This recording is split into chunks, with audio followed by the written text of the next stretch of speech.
میری خوش قسمتی کہ میں حضور کا امت ہوں، ساری زندگی اس کا شکریہ ادا کرتا رہوں تو کہ شکر ادا۔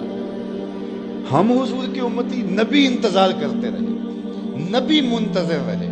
حضرت خلیل اللہ کی بارگاہ میں پکار رہے ہیں، ربنا وابعث فیہم رسولا، مالک رسول بھیج دے۔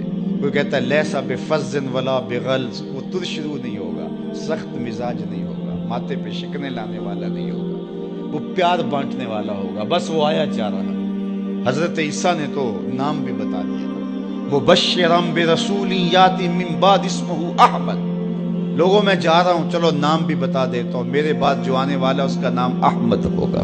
نبی انتظار کرتے رہے، 12 نبیوں نے انتظار کیا حضور کی امت میں ہونے کے لیے، تمنا کی۔ نستورہ راہب انتظار کرتا رہا، بحیرہ راہب انتظار کرتا رہا۔ شب ہجر کی سختیاں کوئی اس سے جا کے پوچھے، تیری راہ تکتے تکتے جسے صبح ہو گئی۔ زندگیاں گزار دی انہوں نے۔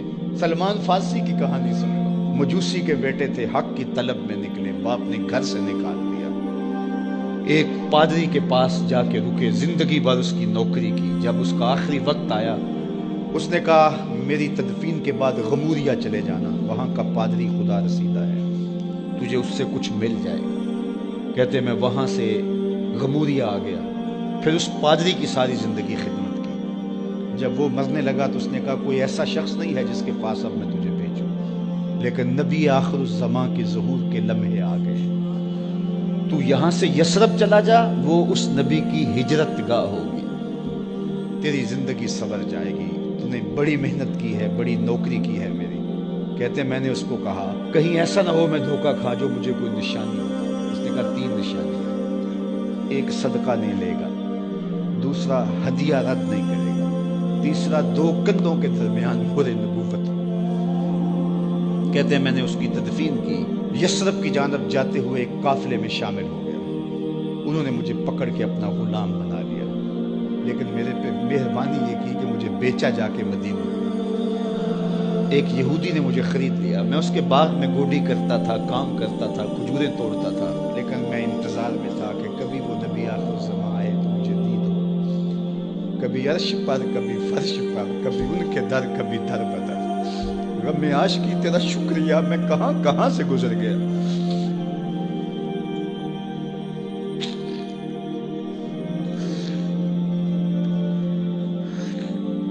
کہتے ہیں ایک دن میں اپنے باغ میں کھجوریں توڑ رہا تھا کہ ہواؤں میں مستی پیدا ہو گئی اور ہر سمت سے طلع البدر علینا کی صدائیں گونجنے لگی۔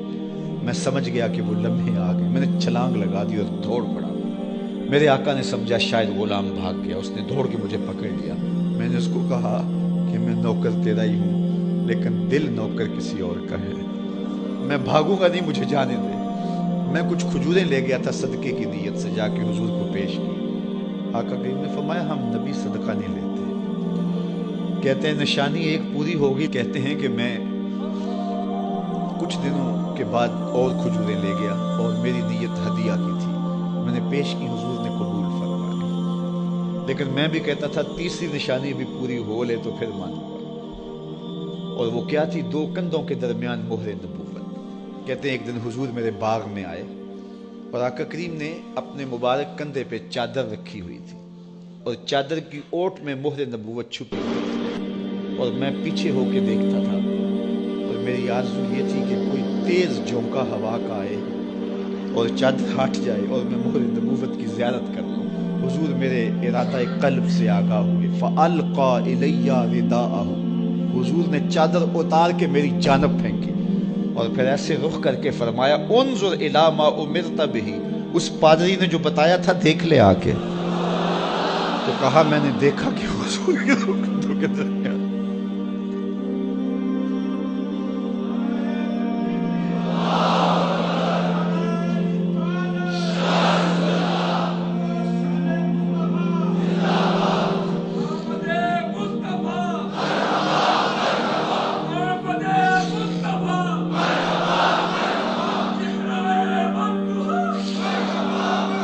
شب ہجر کی سختیاں کوئی اس سے جا کے پوچھے، تیری راہ تکتے تکتے جسے صبح ہو گئی۔ ہم نے تو کوئی انتظار نہیں کیا نا، ہم نے تو کوئی دکھ نہیں سہا، ہم سوئے تھے مقدر جاگ اٹھے.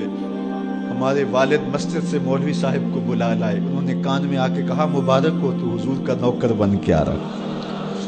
میرے والد گرامی ایک شعر جھوم کے پڑھا کرتے تھے, محمد جانے جانا ہے پیغمبر ہو تو ایسا ہو, رسولوں کی بشارت سے مبشر ہو تو ایسا ہو, امر توقیر کا سب کو موکر ہو تو ایسا ہو, کیا ہم کو غلام ان کا مقدر ہو تو ایسا ہو. میں اپنے مقدر پہ قربان نہ جاؤں, آپ اپنے مقدر پہ نثار نہ جائیں. ہمیں وہ نبی ملا جو نبیوں کا نبی ہے.